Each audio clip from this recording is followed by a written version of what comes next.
चलिए प्रारंभ कर रहा हूँ। आज का जो श्रृंखला है सहायक अध्यापक एलटी कला भर्ती के अंतर्गत जितने भी बच्चे परीक्षा दे रहे हैं, तो पेपर देने से पूर्व इस श्रृंखला को एक बार अवश्य देखते हुए चलिएगा, क्योंकि मैंने ये पेपर जो सेट किया है वो 18 तारीख के हिसाब से इसको सेट किया है। तो देख लीजिए कि यहाँ पर मैंने डेट भी डाल दी है कि 18 तारीख को जो आयोजित होने वाला है, यहाँ पर 50 अंकों की ये श्रृंखला रहने वाली है। ठीक है, अंकों की वैसे प्रश्न ज़्यादा रहेंगे। मॉडल पेपर पहला, चलिए शुरुआत करते हैं। देखिए, अब यहाँ पर आपने स्क्रीन पर देख पा रहे होंगे, पहला ही प्रश्न है कि नटराज की मूर्ति किस स्थान से प्राप्त हुई है। तो ये प्रश्न आएगा, तो यहाँ पर मैंने उत्तर लिख दिया है पहले ही। तो यहाँ पर देख लीजिए कि तंजौर जो आपके तमिलनाडु में है, तो यहाँ पर ये प्राप्त हुई है। किस राज्य से किस राज्य में ये प्राप्त हुई है, तो तमिलनाडु लिखिएगा। किस स्थान से प्राप्त हुई है, तो आपके तंजौर ये आई है। अब यहाँ पर आप दूसरा नंबर का प्रश्न आप देख पा रहे होंगे, तो यहाँ पर कह रहा है कि ताजमहल, ये ताजमहल किस स्थापत्य शैली में निर्मित किया गया है, बता सकते हैं? चलिए आप लोग बताइए, जिसे भी आता है। सर मुगल और बताइए बेटा। देखिए, ये जो है मुगल ताजमहल शैली में। किस स्थापत्य शैली में निर्मित हो। हाँ बोलिए। सर बिल्कुल सही। सर मैं इंडो वही जानना इस्लामिक। चाह रहा था आपसे कि ये बना है इंडो इस्लामिक वास्तुकला में, ये बना है। याद रखिएगा, जितने भी ऑनलाइन बच्चे देख रहे हैं आप लोग भी इसे बनाते हुए चलिएगा। ठीक है, बहुत महत्वपूर्ण श्रृंखला है। ठीक है, अब देखिए तीसरे नंबर का प्रश्न है कि यहाँ पर कह रहा है कि लक्ष्मी नारायण मंदिर किस शैली में निर्मित हुआ है। अब ये जो लक्ष्मी नारायण जो मंदिर है, ये किस शैली में निर्मित हुआ है, ये बताइए। चलिए फटाफट करते हैं इन श्रृंखला को। चलिए सर और नागर बताइए। शैली में। वैष्णवी आप बताओ बेटा। बीकानेर। नहीं बेटा, बीकानेर। और जो भी ऑनलाइन देख रहा है वो भी ध्यान दीजिए। तो जो ये लक्ष्मी नारायण जो मंदिर किस शैली में निर्मित हुआ है कहा, जो अभी मैडम ने कहा था वो बिल्कुल सही कहा कि जो ये बना है ये नागर शैली में बना है। हमने क्या कहा कि किस शैली में निर्मित हुआ है, तो ये जो निर्मित हुआ है वो नागर शैली में निर्मित हुआ है। ठीक है, अब यहाँ पर देखिए चौथे नंबर का प्रश्न आपके सामने रखा है। राम जी की मूर्ति को, देखिए याद रखिए, राम जी की मूर्ति को किस वास्तुकार द्वारा निर्मित किया गया है, बताइए। जो अयोध्या में जो राम मंदिर बना था, उसमें जो राम जी की मूर्ति को जो स्थापित किया गया था, वो किस मूर्तिकार द्वारा उसको निर्मित किया गया था, ये बताइए। अभी जब यू सेट का पेपर हुआ था, तो यू सेट में ये प्रश्न पूछे गए थे, मैंने भी दिया था। तो उसमें ये क्वेश्चन आया था राम मंदिर से रिलेटेड। तो आई थिंक मुझे लगता था कि यहाँ से क्वेश्चन बनेंगे, तो मैंने वहाँ से भी क्वेश्चन उठा लिए। चलिए बताइए, कोई बताएगा? जो भी ऑनलाइन देख रहा है बच्चों, आपने अगर पढ़ा हो तो ये श्रृंखला बहुत महत्वपूर्ण है। कोई आइडिया? सर ऑप्शन से बता ऑप्शन दीजिए। ऑप्शन तो मैंने रखी नहीं है। चलिए मैं बताता हूँ। देखिए, इस राम जी की जो मूर्ति को जो निर्मित किया गया, अरुण योगी राज हैं, ये मैसूर के हैं, और साथ इनके साथ जो रहे थे वो गणेश भट्ट भी ये रहे थे। तो बेसिकली अगर कहे अरुण योगी राज मैसूर के हैं, तो इन्होंने ये बनाया था, याद रखिएगा। अब यहाँ पर देखिए पांचवें नंबर का प्रश्न है कि राम मंदिर को किस शैली में निर्मित किया गया है, बताइए। जो र... सर हाँ नागर शैली। नागर बिल्कुल शैली सही में। है। जो लक्ष्मी नागर नारायण का शैली मंदिर में। बना था जिस शैली में, उसी शैली में, नागर शैली में भी आपके ये राम जी का मंदिर को निर्मित किया गया है। ठीक है, अब देखिए यहाँ पर अगला प्रश्न देखिए कि छठे नंबर का प्रश्न है कि राम मंदिर में कुल स्तंभों की संख्या है। ठीक है, कुल स्तंभों की संख्या कितनी है? देखिए ऑनलाइन जितने भी बच्चे देख रहे हैं, आंसर देना चाहते हो तो दे दीजिए, अन्यथा रहने दीजिए। मैं अब बोलूंगा भी नहीं कि ऑनलाइन जो बच्चे आंसर दे रहे हैं दीजिए। ठीक है, बताइए बेटा कि राम मंदिर में जो कुल स्तंभों की संख्या कितनी है? हैं? सर चार। और बताइए। सर चार। चलिए और बताइए। तो चार। मैंने यहाँ पर क्वेश्चन क्या पुटअप करा है, थोड़ा सा ध्यान दीजिए। ठीक है, अब आपको पता चल रहा होगा कि पेपर कैसा बनेगा। तो जो राम मंदिर में कुल स्तंभों की संख्या की पूछ रहा हूँ, तो कुल स्तंभों की जो संख्या है, ऑनलाइन जो भी देख रहा है आंसर दे दीजिए, जो भी नहीं दे रहा रहने दीजिए। देखिए यहाँ पर बेटा, जो ये राम जी की जो अयोध्या राम मंदिर का बताना है। सर हाँ अयोध्या राम मंदिर का बताना है। सर अयोध्या राम मंदिर का बताना है। हाँ सर बताओ। अयोध्या राम मंदिर का बताना है। सर 392। हाँ, ये सर 300 392। यहाँ पर क्या है, ये 92 है, क्या है यहाँ पर आपके स्तंभों की संख्या है। वहीं पर ही 7वें नंबर का प्रश्न है कि राम मंदिर में कुल कितने द्वार हैं। यहाँ पर जो द्वारों की संख्या बताइए, यहाँ पर कोई आइडिया आता है तो हाँ या ना बोलते रहिए फटाफट। नहीं आता ना, चलिए मैं बताता हूँ। जो राम मंदिर में कुल द्वारों की जो संख्या है, तो यहाँ पर ये क्या है आपके 44, ये यहाँ पर क्या है, द्वार हैं, ठीक है। अब वहीं पर 8वें नंबर का प्रश्न आप देख पा रहे हो कि राम मंदिर की कुल ऊंचाई पूछी जा सकती है। तो राम मंदिर से रिलेटेड अगर प्रश्न बनते हैं तो यहीं से प्रश्न उठेंगे। तो अगर इसकी ऊंचाई की अगर हम बात करेंगे तो पता है, मुझे लगता है नहीं पता होगा, तो यहाँ पर लिख लीजिए 161। ये फिट क्या है, ये उसके शिखर से, जो ऊपर जो शिखर होता है, तो शिखर से लेकर इसके धरातल तक की जो लंबाई है वो 161 फीट का ये है। अब यहाँ पर 9वें नंबर का प्रश्न तो मुझे लगता है कि आप सभी को आता है। स्क्रॉल में कितने चित्र हैं बताइए। एक स्क्रॉल में कितने चित्र होते हैं? हैं? सर 6। छह। सर 6। कोई और बताइए। सर 6। देखिए बेटा, इसको थोड़ा देख लीजिएगा, ठीक है। तो इसमें जो चित्रों की जो संख्या होती है वो आपके 79 इसमें क्या होते हैं, चित्र बने होते हैं, याद देखिएगा। अब यहाँ पर देखिए 10वें नंबर का प्रश्न कि एलोरा की किस गुफा में अलंकृतेश्वर की प्रतिमा विराजमान है या स्थित है, बताइए।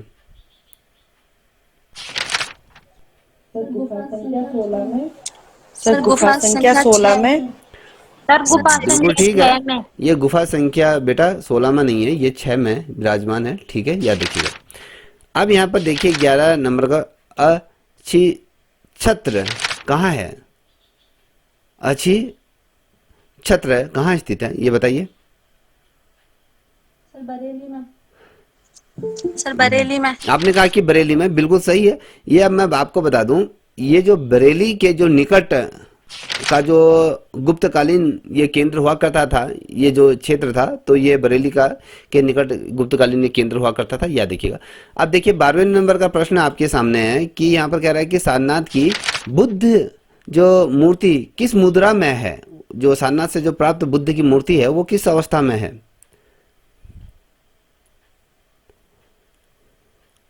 चलिए फटाफट आंसर दीजिए। जितने भी बच्चे ऑनलाइन देख रहे हैं आप भी आंसर दीजिए। अब मुझे ये बता दीजिए, लेटे हुए अवस्था में बुद्ध की मूर्ति किस गुफा में उपस्थित है? गुफा संख्या बताइए। गुफा संख्या तो अब ये 26। सारनाथ की मूर्ति की हम बात कर रहे हैं, तुम कहाँ से कहाँ जा रही हो? तुम अजंता में पहुंच गई हो। सर गुफा संख्या देखिए आप 4 में। अजंता की तरफ मत पहुंचो, मैं सिर्फ यहाँ पर पूछ रहा हूँ, बस मैं यहाँ पूछ रहा हूँ कि सारनाथ की जो बुद्ध मूर्ति किस मुद्रा में मिली है, मुझे मुद्रा बताइए, ठीक है। सर ध्यान मग्न अवस्था। कहीं पर भी सर ये अभय मुद्रा रश्मि आप में। बताओ बेटा, जल्दी करो, फिर श्रृंखला बहुत लंबी है, फिर नहीं है बेटा। सर ध्यान इसीलिए कह रहा हूँ ना, देखिए प्रश्न ऐसे आएंगे तो तुम उलझ रही हो, ठीक है।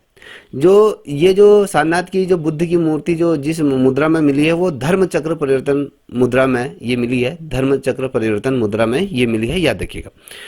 देखिए 13वें नंबर का प्रश्न आपके सामने रख रहा हूँ। विचार हुम किस राष्ट्र के थे?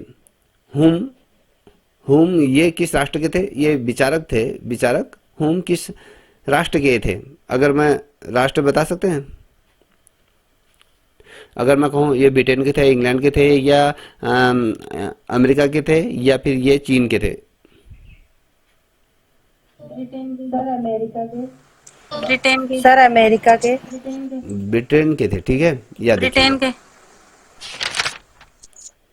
अब यहाँ पर देख पा रहे होगे 14वें नंबर का प्रश्न आपके सामने रख रहा हूँ। यह कह रहा है कि उत्तर प्रदेश में किस स्थान की ब्लैक पॉटरी प्रसिद्ध है? सर निजामाबाद। बिल्कुल ठीक है। निजामाबाद। चलिए निजामाबाद। 15 नंबर का प्रश्न, चौक ये चौक पूर्णा लोक चित्रण कहाँ की परंपरा है? सर उत्तर प्रदेश की। उत्तर प्रदेश। चलिए ठीक है। अब यहाँ पर उत्तर देखिए 16 प्रदेश नंबर की। का प्रश्न, स्क्रीन प्रिंटिंग की छपाई की जाती है, किसमें की जाती है? स्क्रीन प्रिंटिंग की छपाई की जाती है, किसमें की जाती है? कौन सा माध्यम में की जाती है बताइए? सेरिग्राफी। ठीक है, ये रेशम के कपड़े में से किया जाता है। ठीक। अब देखिए 17 नंबर का प्रश्न है कि वीर भूमि प्रसिद्ध है, किस लिए वीर भूमि प्रसिद्ध है? टेराकोटा के लिए। टेराकोटा के लिए। टेराकोटा। ठीक है। अब 18 नंबर का टेराकोटा के प्रश्न, लिए। सूर्यमुखी चित्रण किया गया है, किसके द्वारा किया गया है? सर वान गान के द्वारा। ठीक है। यहाँ पर आप 19 नंबर का प्रश्न है, द बर्निंग जिराफ चित्रण के चित्रकार का नाम बताए। ये बर्निंग जिराफ था ना, सल्वाडोर डाली। ये जो सर ये बना था जलता हुआ जिराफ, इसका जो अ, चित्रण था ये किस वर्ष बनाया गया था? ये जो बना था 1935 में, आप याद रख लीजिए। ठीक है। अब यहाँ पर देखिए 20वें नंबर का प्रश्न, उत्कीर्ण छापा चित्रण को क्या कहते हैं? सर इंटेलियो। इंटेग्लियो। ठीक है। चलिए अगला प्रश्न कि जापानी कला एग्वाना क्या है? पुष्प संयोजन। सर पुष्प संयोजन से संबंधित है। रस कितने प्रकार के होते हैं? सर 9 प्रकार के होते हैं। 9 प्रकार। 9। चलिए 9 प्रकार के होते हैं, वेरी गुड। चलिए आगे बढ़ते हैं। यहाँ पर देख पा रहे होंगे 23वें नंबर का प्रश्न है कि शिल्प रत्न के लेखक कौन है? सर श्री कुमार। सर ऋषि कुमार। हैं? श्री कुमार। श्री। ठीक है, बिल्कुल सही है। श्री कुमार। अब देखिए 24 नंबर का प्रश्न है, नील नदी की किस घाटी में पनपी थी? मिस्र की सभ्यता। चलिए ठीक है। सर मिस्र की सभ्यता। ठीक है। कोटा सर, स्कूल मिस्र की की प्रमुख सभ्यता। विशेषता क्या है? पशु का शिकार। पशुओं का शिकार। ठीक है, शिकार के दृश्यों का चित्रण किया गया है। ठीक है। अब यहाँ पर 26वां नंबर, किस मुगल शासक के शासनकाल में कला पूर्ण रूप से विकसित हुई? जहांगीर। सर जहांगीर के अब देखिए शासनकाल में। किसी संरचना के प्रमुख दो तत्व क्या हैं? किसी संरचना के प्रमुख दो तत्व क्या होते हैं?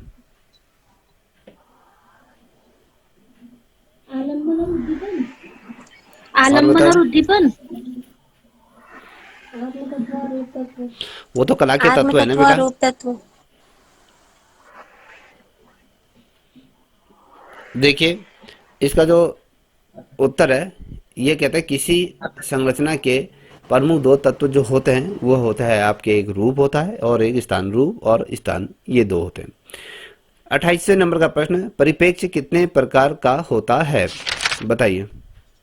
2 प्रकार कौन का। से? 2 प्रकार का। सर 2 प्रकार का। कौन से? देखिए सर रेखीय और यहाँ पर इसी प्रकार के क्वेश्चन मैं आपके सामने रख रहा हूँ। देखिए बहुत सिंपल से क्वेश्चन है ना, कि हमें लगता है कि हमें सब आता है, मगर नहीं। ये परिप्रेक्ष्य कितने कितने प्रकार के होते हैं, तो ये जो होते हैं ये 8 प्रकार के होते हैं, याद रखिएगा। ठीक है। अब बात करते हैं 29वें नंबर का प्रश्न है, कोलाज चित्र का माध्यम क्या है? टुकड़ों का संयोजन। सर कागज के टुकड़ों का संयोजन। सर ठीक है। कागज के टुकड़ों का कागज के कतरन एकदम कागज सही है, के कागज के कतरन कही है। ठीक है। 30वें नंबर का प्रश्न, किताब के पिछले सिरे जो मोटाई को क्या कहते हैं? जो किताब का जो पिछला सिरा होता है जो मोटा होता है उसे क्या कहा जाता है? Sir spine. सर स्पाइन कहा जाता है। स्पाइन। Sir spine. देखिए ये तुमने ऐसे प्रश्न तुमने उनको देखा भी नहीं होगा, तुमने देखे हैं मगर उनको मुंह नहीं लगाया होगा, तुमने साइड कर दिए होंगे। तुमने देखा होगा यार ये प्रश्न आएगा, ये प्रश्न आएगा, बिल्कुल भी ऐसा मत करिए। जो प्रश्न है कि किताब के पिछले सिरे और मोटाई को क्या कहा जाता है, आपको ये आना चाहिए कि हाँ ये है, वहां पर आप वो 3 ऑप्शनों को ढूंढने की जरूरत ना पड़े, सीधे वही उत्तर को क्लिक करे हो। तो इसको जो कहते हैं 4 एज कहते हैं इसे, 4 एज ये कहा जाता है। जो किताब के पिछले जो मोटाई होता है 4 एज उसे कहा जाता है, लिख लीजिए। ठीक है, अब देखिए जी। 31वें नंबर का प्रश्न ये कह रहा है कि उत्कीर्ण कार्य किसके द्वारा संपादित होता है? मूर्तिकार सर छापाकार के द्वारा, नहीं सॉरी, मूर्तिकार के द्वारा। मूर्तिकार के द्वारा सर, मूर्तिकार। हाँ सर, मूर्तिकार। अच्छा, शायद मैं ही गलत क्वेश्चन कर रहा हूँ, मुझे लग रहा है। तो जो ये होता है ये इंटरगैलियो इसे कह, ठीक है, इंटरगैलियो द्वारा होता है। उत्कीर्ण कार्य किसके द्वारा संपादित होता है? तो इंटरगैलियो के द्वारा इसे संपादित किया जाता है। अब आते हैं 32वें नंबर का प्रश्न, यह उत्कीर्ण छापा चित्र को क्या कहते हैं? सेंटाग्लियो। हैं? सेंटाग्लियो। सर उत्कीर्ण छापा चित्र को क्या कहते हैं? तो इसको इंटरगैलियो आएगा सर। और उत्कीर्णन कार्य मूर्तिकार के द्वारा किया जाता है। एक बार हाँ, आप यस जो सही सर, कह रहे मैं हो, भी यही मगर इसको कहने वाली देख थी। लीजिए, मैंने आपको जो बता दिया है कि इंटरगैलियो जो है वो उत्कीर्ण कार्य के द्वारा किया जाता है। ठीक है, इसको ध्यान में रखिए। वैसे तो आप जब हम किसी चीज को, मूर्ति को उकेरते हैं तो उत्कीर्ण वही कहते हो ना, आप वही चीज को लेकर चलियो। मगर जो मैंने प्रश्न जो बना के रखे हैं, जो उसके जो उत्तर हैं मैं आपके सामने वो रख रहा हूँ। तो अब यहाँ पर उत्कीर्ण छापा चित्र को क्या कहते हैं? तो उसको जो कहते हैं ये कहते हैं मिले मिलेटरी, मिलेटरी करके इसे शब्द आता है, तो उसको नोट कर लीजिए। Military sir, military. मिलिटरी ये शब्द है, मिलिटरी करके है। मी लॉ में एक ही मात्रा, टॉरी ये शब्द है, इसको नोट कर लीजिए। ठीक है, अगर कहीं दूसरी जगह आपको किताब में इसको खोज लीजिएगा एक बार, प्रश्न ये वाला प्रश्न को ध्यान से खोज लीजिएगा। चलिए आगे बढ़ते हैं। यहाँ पर आप देख पा रहे होगे 33वें नंबर का प्रश्न, विज्ञापन में शब्द कैंपेन आया है, कहाँ से आया है? बताइए। सर मिलिट्री से आया। सर मिलिट्री से आया है। मिलिट्री से आया है? जी सर। जी तो सर। मैंने क्वेश्चन ऊपर इसका ही क्वेश्चन बोल दिया था। चलिए ठीक है, ठीक है। अब बात करते हैं 34वें नंबर का प्रश्न को। तो इसको देख लीजिएगा कि किस कला शैली में रेखीय प्रवृत्ति अत्यधिक प्रबल थी? बताओ। सर रोमन अजंता में। सर रोमन अजंता में। सर रोमन हाँ, रोमनस्थ कला में सर भी रोमनस्थ होती है बेटा, कला इसको में। ध्यान में रख लीजिए। तो ये वाले दो, ये जो ऊपर है ना, जो भी ऑनलाइन देख रहा है, जो भी, इन दोनों को थोड़ा सा देख लीजिएगा। ठीक है, अब यहाँ पर बात करते हैं 35वें नंबर का प्रश्न। ये कह रहे हैं लोक कला चित्रों का माध्यम क्या होता है? माध्यम पूछ रहा है, बताइए। गोंद में प्राकृतिक रंग। सर गोंद में प्राकृतिक रंग। है खनिज रंग। सर प्राकृतिक रंग। खनिज रंग। सर प्राकृतिक देखिए, इसका जो सर खनिज रंग। नहीं वो देखिए, सर इसमें खनिज। जो आप ठीक कह रहे हो। देखिए, गोंद मिले मिट्टी के रंग होते हैं, उसमें गोंद मिलाया हो रहता है, मिट्टी के रंग उसमें प्रयोग किया जाता है। ठीक है, जी सर। देखिए 36वें नंबर का प्रश्न, रोडेस के द्वारा किन रंगों की दृश्यानुभूति होती है? सर काला और सफेद। सर काला और सफेद। बिल्कुल ठीक है, काला और सर सफेद रंग काला की और होती है। नीला। अब 37 नंबर का प्रश्न है, चित्र में दृष्टिगत भार संयोजन के किस तत्व से जुड़ा रहता है? संतुलन। संतुलन। ठीक है, संतुलन। संतुलन से रहता है। 38 नंबर का प्रश्न देख पा संतुलन रहे हो, विज्ञापन के पितामह किसे कहते हैं? David Ogilvy. डेविड क्या ये- ओगिलवी। ओगिलवी। बिल्कुल ठीक है। Sir David Ogilvy. 39 नंबर का प्रश्न है, देखिए सबसे हार्ड पेंसिल कौन सी है? हैं? एचबी। Sir HB। HB? सिर पे, सर एच। अरे सिर पे, 9H। सिर पे H होती है। ठीक है, बी हार्ड होगा पेंसिल। सर। तुम यहीं पर कंफ्यूज करो बेटा, देख लो। जी जी। अब यहाँ पर 40वें नंबर का प्रश्न है कि ज्यामिति रूपकारों का प्रयोग किस लोक कला में उपलब्ध है? और मांडला। सर मांडना में मांडना। देखा तुमने? हमने आपसे क्वेश्चन याद रखो, ज्यामिति हाँ सर रूपकारों का नहीं है। प्रयोग किस लोक कला में सर उपलब्ध है? अल्प अल्पना। सर नहीं अल्पना। बेटा, ये मांडना लिखा था सर हमने तो। सुनो, सर सर वल्ली में अल्पना में ये जो यहाँ पर लिखा है ना अल्पना। सांझी सर कला, वल्ली सांझी कला में ये उपलब्ध होते हैं, याद रखना। इसमें ज्यामिति रूपकार दिए जाते हैं, तो ये इसमें होते हैं। देखिए जो नीचे दिया है सांझी कला, तो यहाँ पर आप देख पा रहे हो 41वें नंबर का, सांझी कला किस माध्यम में की जाती है? अगर मैं पूछूं कि सांझी कला कितने माध्यम में की जाती है, ये भी बता सकते हो? स- भूमि।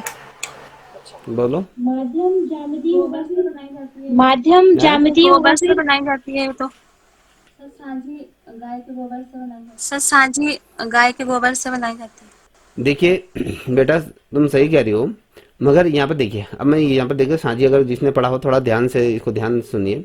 तो सांझी जो है, एक तो ये कागज पे की जाती है, पहले ये हमने जो माध्यम का पहले याद रखो, ये माध्यम जो अगर जिस माध्यम में इसको प्रयोग किया जाता है वो कागज पे किया जाता है। अब क्वेश्चन बनता है कि यहाँ पर देख पा रहे होगे, यहाँ पर ये देखिए कि सांझी कितने प्रकार से बनाई जाती है। अब यहाँ पर मैंने एक क्वेश्चन और ऐड कर दिया है कि सांझी कितने प्रकार की बनाई जाती है, ये बताओ सांझी कितने प्रकार की बनाई जाती है? बताओ, क्वांटिटी बताओ है। सर दीवार मुझे, क्वांटिटी बता, सर दीवार। मुझे सर इसकी दीवारों क्वांटिटी पे भी बताओ की बेटा, जाती मुझे है, अभी भूमि दीवार पे पे भी। ये कुछ नहीं बता। 1 2 3 4 5 6 7 8 9 10 11 12 14, ये मुझे इनमें से ऐसे करके बताओ कितनी क्वांटिटी में बनाई जाती है, कितने प्रकार की बनाई जाती है, कितने प्रकार से बनाई जाती है, मुझे ये बताइए। सर 3 प्रकार से। सर 3 प्रकार से। बिल्कुल भी नहीं बनाई जाती 3 प्रकार से, याद रखो ये 4 प्रकार से बनाई जाती है। ये सांझी कितने प्रकार से बनाई जाती है? ये 4 प्रकार से। सांझी का जो माध्यम होता है वो कागज होता है, याद रखना। सांझी पहले जो होती है, पहले फूलों की सांझी बनाई जाती है, याद रखना। फिर रंगों की सांझी बनाई जाती है। फिर जो अभी वैष्णवी ने कहा थी गाय के गोबर से सांझी बनाई जाती है, तीसरा। और जो चौथा होता है वो पानी में तैरती हुई सांझी बनाई जाती है। तो याद रखिएगा 4 प्रकार की होती है, मैंने आपके सामने 4 प्रकार के रख दिए, याद रखो। ऐसे ही ये कि कोई भी अपने आप में ये ना लेके चलो कि मुझे सारे क्वेश्चन आते हैं, क्वेश्चन ऐसे बनेंगे तो तुम धराशायी हो जाओगे। यहाँ पर 43 नंबर का प्रश्न आप देख पा रहे होगे, फुलकारी कला क्या है? कलात्मक कढ़ाई। कलात्मक कढ़ाई। कलात्मक, सर लोग सर लोक कला। जो ये सर पंजाब सर की लोक। कढ़ाई की जाती है जो दुपट्टे इस वगैरह कढ़ाई में को क्या की कहा जाती जाता है? है, मेरे को कला है। बताइए। तुमने तो ठीक है, मैं जानता हूँ कि आपने कहा कि पंजाब की है, इसमें ये किया जाता है, ठीक है। मुझे इसका फुलकारी कला क्या है ये मैं पूछ रहा हूँ। देखिए जो ये है, ये एक शिल्प कला है, याद रखना ये शिल्प कला है, ठीक है, शिल्प कला है ये। अब यहाँ पर देखो 44 नंबर का प्रश्न है कि रंगोली मुख्य रूप से मनाई जाती है, कहाँ मनाई जाती है? Sir Maharashtra. Sir Maharashtra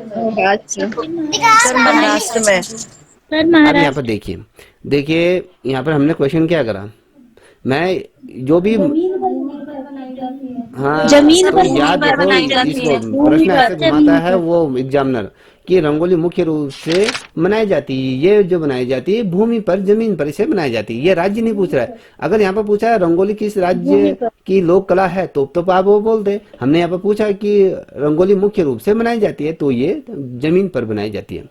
45वें number का प्रश्न है, सादृश्य का अर्थ होता है, क्या होता है? आकृति में समानता। आकृति में और लोग समानता। बताओ। आकृति में समानता है। आप कह रहे हो कि आकृति में समानता, तो बिल्कुल सही है कि जो सदृश्य का अर्थ होता है आकृति में समानता होता है। आप यहाँ पर देख पा रहे होगे, ये प्रश्न तो सभी को आता होगा कि जापानी कला एक बाना क्या है? पुष्प संयोजन। ठीक है, पुष्प ये संयोजन। रिप्लिका क्या है, संयोजन। का अर्थ क्या है? सर मूर्ति का कुछ है ये। सर मूर्ति का कुछ और है, लोग बताओ। मुझे याद नहीं। इन्होंने तो कहा तो मूर्ति का कुछ है, आप लोग अपना रखो मत। सर ऑप्शन दे दीजिए। सर ऑप्शन से हैं? देखें। और लोग बताओगे कुछ? चलिए, इसने तो अपना बच्ची ने आंसर दे दिया, आप लोग बताओ। हैं? सर चित्र की। ये जो बिटिया ने कहा बिल्कुल सही कहा। तो इन्होंने जो कहा है कि मूर्ति की प्रतिकृति इसे कहा जाता है। इसका जो अर्थ होता है कि मूर्ति की प्रतिकृति। ठीक है, अब यहाँ पर देखिए 48 नंबर का प्रश्न है, किसी ठोस घन की कितनी सतहें होती हैं? 6 सर 6 ठीक है, बिल्कुल ठीक है, 6 सतह होती हैं। ये लंबाई चौड़ाई ये स्पर्श से होती है, इनमें याद रखिएगा। ठीक है, अब यहाँ पर देख पा रहे होगे 49 नंबर का प्रश्न है कि पोज से आप क्या अनुभव करते हैं? स्पर्श ठीक है, ईरानी कपड़ों में प्राय रंग लगाए जाते हैं। बिल्कुल सही है। सर सपाट रंग 51 नंबर का प्रश्न है, चित्रकला के कितने तत्व माने गए हैं? सर 6 बिल्कुल ठीक है। ठीक है, रेखा रूप वर्ण खनिज रंग में बाइंडर में मिलता है, प्राकृतिक मिला होता है, क्या मिला होता है? प्राकृतिक बिल्कुल ठीक है। अब यहाँ पर देख पा रहे होगे 53 नंबर का प्रश्न कि तारपीन के तेल का प्रयोग ऑयल पेंटिंग में किया जाता है। बताइए क्यों किया जाता है? रंग को पतला करने के लिए बिल्कुल ठीक है, चेहरे से रंग को हल्का पतला करने के लिए किया करने जाता है। डीपर संबंधित है, बताओ किससे संबंधित है? तेल रंग से सर तेल रंग से बिल्कुल ठीक है। चलिए 55 नंबर का पेस्टल रंगों के लिए उपयुक्त कागज क्या है? मोटा इसमें सर मोटा देखिए, खुरदरा इसमें जो आएगा तुम्हारा मोटा बिल्कुल भी कहीं पर लिखा नहीं होगा, वहां पर आएगा कि खुरदरा। ये जो ये प्रयोग होता है पेस्टल रंगों के लिए, ये भूरा खुरदरा हुआ पेपर यूज किया जाता है, याद रखिएगा। ठीक है, अब यहाँ पर देख पा रहे 56 नंबर का प्रश्न, बंधक प्रयुक्त किया जाता है, बताइए किसमें प्रयुक्त किया जाता है? बिल्कुल बाटिक में बिल्कुल ठीक है। सर बाटिक ये प्री प्रेस तकनीक का संबंध किससे है, बताओ? नहीं, ये प्रिंटिंग तो से पहले ही कह रहा है कि आप जहाँ पर आपने प्री प्रेस कहोगे तो ये तो मैं प्रेस से ही होगा। तो ये किस चीज की सफाई करता है, किस चीज पे? तो जो ये करता है, जो स्किन छपाई ये करता है, याद रखिएगा, स्किन छपाई करता है, याद रखिएगा। अब यहाँ पर देख पा रहे हो कि फोल्डिंग क्लॉथ का उपयोग किस पेंटिंग प्रतिक्रिया में किया जाता है, बताओ? अरे सुनो, ये देखिए सॉरी, यहाँ पर देखिए बाटिक में 57 नंबर का प्रश्न यहाँ पर देखिए। तो यहाँ पर कहना है कि प्री प्रेस तकनीक का संबंध किससे है? ठीक है, जो ये होता है मोनोवेलकुल करके टाइप में होते हैं। ठीक है, मोनोवेलकुल ये होता है, यहाँ पर लिख देता हूँ मैं, यहाँ पर आप देख पर ये वे यहाँ बुल करके बुल होता है। ठीक है, इस बुल टाइप होता है, मोनोवेल बुल ये है टाइप में इसे किया जाता है। जो ये बिना तुलिका के हमने कहा, ये आप देख पा रहे होंगे। तो जो 58 नंबर का प्रश्न है, 58 नंबर का प्रश्न है कि बोलाट कुलात का प्रयोग किस पेंटिंग प्रतिक्रिया में किया जाता है? तो जो ये किया जाता है आपकी सिल्क स्क्रीन छपाई में इसका प्रयोग किया जाता है, याद रखिएगा। ठीक है, अब आते हैं 59 नंबर का प्रश्न है कि बिना तुलिका की सहायता से कौन से रंग प्रयोग किए जाते हैं? बिना तुलिका की सहायता से सर पेस्टल रंग ठीक है, पेस्टल रंग जो पाउडर के रूप में प्राप्त होता है उससे हम करते हैं, याद रखिएगा। अब यहाँ पर आप देख पा रहे हो 60 नंबर का प्रश्न है, यह स्वर्णिम सिद्धांत के अनुसार कागज पर चित्र को किस अनुपात में रखा जाता है? 3:2 में 5 नहीं, हमने वो नहीं पूछा, जो अभी हमने कागज पे रखा, जो अभी किसी विद्या ने ये बोला है कि वो सही बोला 3:2 या 2:3 कहो तो एक ही है। ठीक है, 2:3 में ये रखा जाता है, या कह सकते हो तो 3:2 भी कह सकते हो इसको। तो ये इसमें रखा गया है, याद रखिएगा। अब यहाँ पर देखिए 61 नंबर का प्रश्न है, ब्लैक फिंगर तकनीक किस कला में प्रयोग की गई है? बताइए। कौन सी कला में इसे प्रयोग किया गया है? बहुत ढेर सारी कलाएं हैं। तो यो किया गया है यूनान, बिल्कुल सही है, यूनान में किया गया सही है। नाम में। अब यहाँ पर देख पा रहे होगे 62 नंबर का प्राइमावेरा क्या है, बता सकते हैं?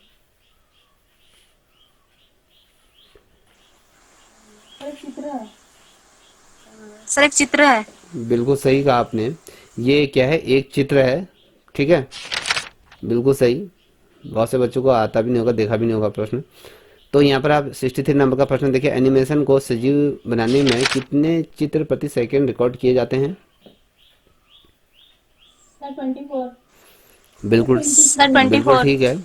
अब यहाँ पर 64 नंबर का प्रश्न देखिए, पीवीए का प्रयोग किसके लिए होता है?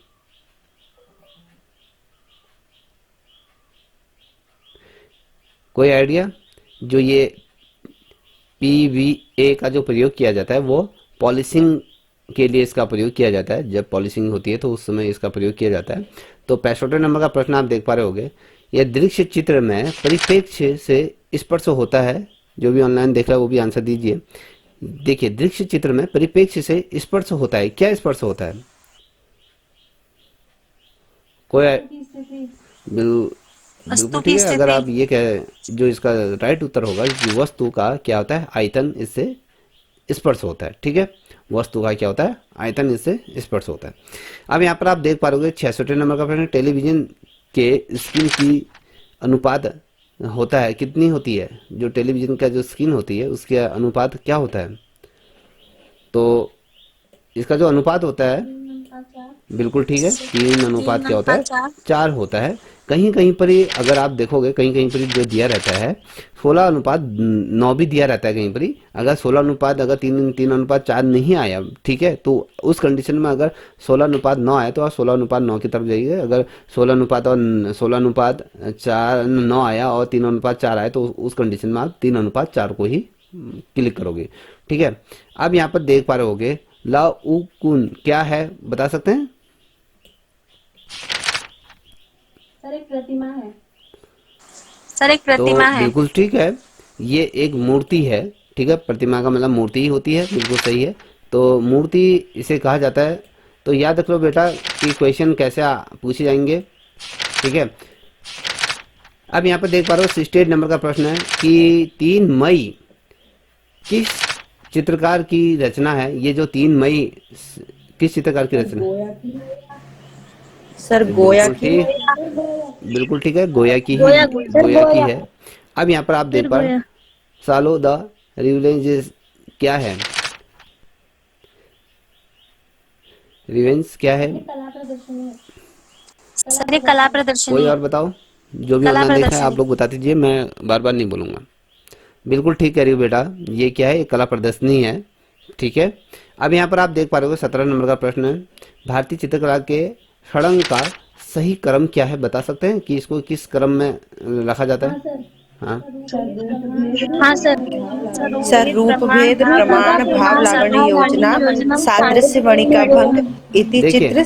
आप उसको सिर्फ ये ठीक है, आपने बोला पहले क्या आता है? पहला आता है आपका रूप आता है, फिर प्रमाण आता है, फिर भाव आता है, फिर लावण्य योजना आता है, ठीक है। ये इसका सही क्रम है, ठीक है। इतना बड़ा वो बोलने की जरूरत नहीं है। आपका पहले कंडीशन में जो आएगा रूप आएगा, फिर प्रमाण आता है, फिर भाव आता है, फिर लावण्य योजना आता है, ठीक है, खत्म। अब यहाँ पर आप देख पा रहे 71वें नंबर का प्रश्न है, षडंग का पहला अंग क्या होता है? रूप बिल्कुल भेद। ठीक है, रूप भेद होता है। अब यहाँ पे 72वें नंबर का प्रश्न आप देख पा रहे होगे कि ये कह रहा है कि भारतीय चित्रकला के षडंग में अनुपात को किस शब्द में किस शब्द से परिभाषित किया गया है? प्रमाण। प्रमाण। बिल्कुल प्रमाण। प्रमाण से ही इसको किया सर गया है, प्रमाण। ठीक है। अब यहाँ पर देखिए 73 जी सर, नंबर का प्रश्न प्रमाण। कि चित्र में कितने रस दिखाई देते हैं? चित्र में कितने रस दिखाई दे? 2। चलिए और बताओ, कोई आइडिया? ऑनलाइन जो बच्चे देख रहे हैं वो भी बताइए। देखिए ऐसे ही प्रश्न बनेंगे नो बेटा, सर, याद रखो। No sir. जो चित्र में अगर हम रसों की बात करते हैं तो रस कितने होते हैं? तो यहाँ पर 9 ही दिखाई देते हैं। चित्र में कितने रस दिखाई देते हैं? तो 9 रस दिखाई देते हैं, यहाँ देखना। अब यहाँ पर देख पा रहे हो 74 नंबर का प्रश्न है, वर्ण या रंग के लिए भारतीय चित्र के षडंग में किस शब्दावली का प्रयोग किया गया? वर्णिका बिल्कुल ठीक है, वर्ण का भंग सही है। अब यहाँ पर 75 नंबर का प्रश्न देखिए, चीनी चित्रकला का षडंग किसने लिखा है? बिल्कुल ठीक है, सीहो द्वारा ही लिखा गया। यहाँ पर 76 नंबर का प्रश्न है, कला क्या है? बता सकते हैं कला क्या है? मैं रस निष्पत्ति। कला सत्य की अनुकृति है। कला सत्य की अनुकृति है। भावों की अभिव्यक्ति भी है। भावों की अभिव्यक्ति भी है। देखिए भाव ठीक की है, अभिव्यक्ति। अपने अपने तौर पे आपने जो सही उत्तर दिया है, मगर इसका जो सही उत्तर क्या होगा? चित्र के प्रकार, कला के चित्र, कला चित्र के प्राण। देखिए ये जो कला के चित्र का प्राण। सुन ले बेटा, चित्र का प्राण। कभी भी, मैंने पहले भी कहा था, वैष्णव से भी कह रहा हूँ, आपसे भी कह रहा हूँ, कभी भी अपने आप में बहुत ज्यादा ओवर कॉन्फिडेंस जो बच्चा लेता है वो डूबता है। हमेशा याद रखना, शालीनता ही सबसे बड़ी चीज है। ठीक है, इसमें जो है कलाकार की अनुभूति से परिपूर्ण चित्रण को ही कला कहते हैं। क्या करता है जो कलाकार होता है, जो कलाकार है, कलाकार की जो अनुभूति, ठीक है, जो अनुभूति होती है उसकी क्या है, ये परिपूर्ण चित्रण इसे कहा जाता है। 1 मिनट, ये बैटरी लो बता रहा हूं, मैं वो लगा रहा हूँ।